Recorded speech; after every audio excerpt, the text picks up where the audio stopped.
May 7th, 1863.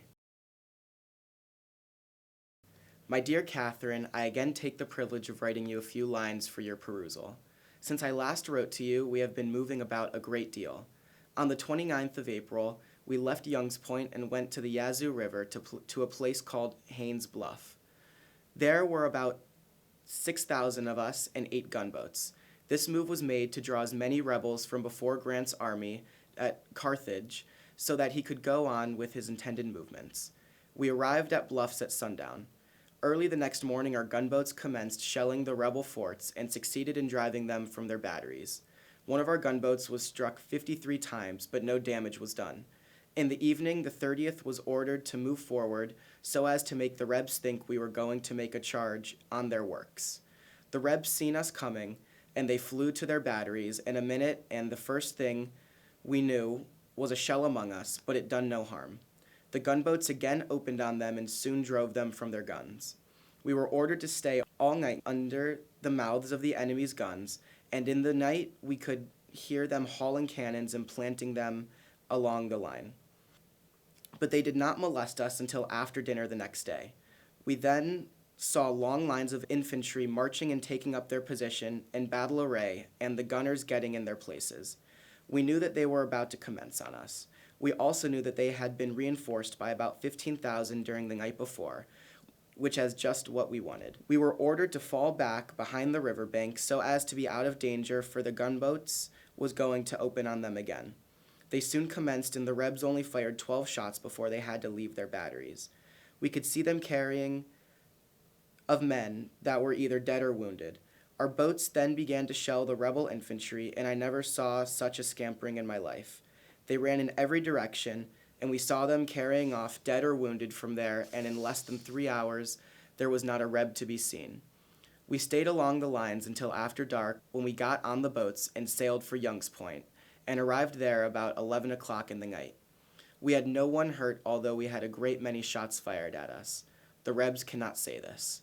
The next morning, after our return, being the 2nd of May, we left Young's Point and came up the river to Milliken's Bend, and stayed there a couple of days, and then left Milliken's Bend and came out in the country about 9 miles from the river. We are now guarding the road that leads to Grant's army from the bushwhackers, for they were about to cut off his supplies.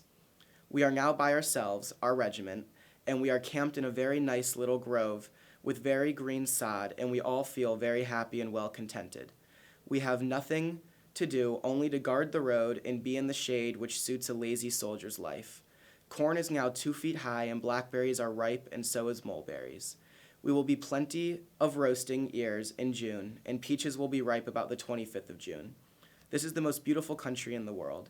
The land is level as far as the eye can see, and everything looks as flourishing here now as what produce does in your country in July.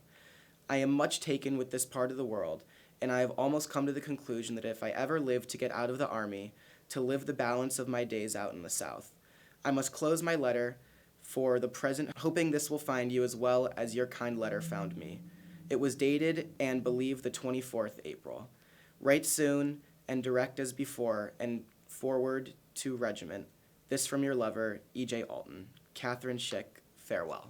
So this letter, which is one of the longer ones that Erasmus wrote back to Catherine, takes great detail in describing the Battle of Haynes Bluff, also known as the Battle of Snyder's Bluff, which ended up being an extremely important battle within the larger theater of the Vicksburg campaign.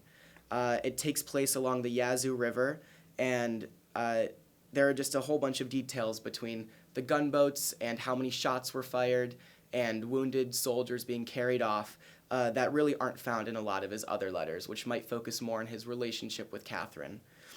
He also describes his love for the South and his plans of maybe returning to the South after leaving the war if he were to survive.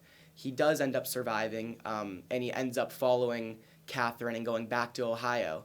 But it's interesting to see him describe these other plans, and it might show how the war is somewhat changing his mentalities. And finally, there's a lot in here that alludes to the 30th Regiment and the incredible amount of travel that they did throughout the war. He describes them on the river, 9 miles off the river, guarding a road, over at Milliken's Bend, and even at Young's Point, all within about a 7-day stretch. And overall, there's clear evidence that the 30th Regiment at least traveled 10,000 miles across the country during their time in the war, and this is a great testament to that.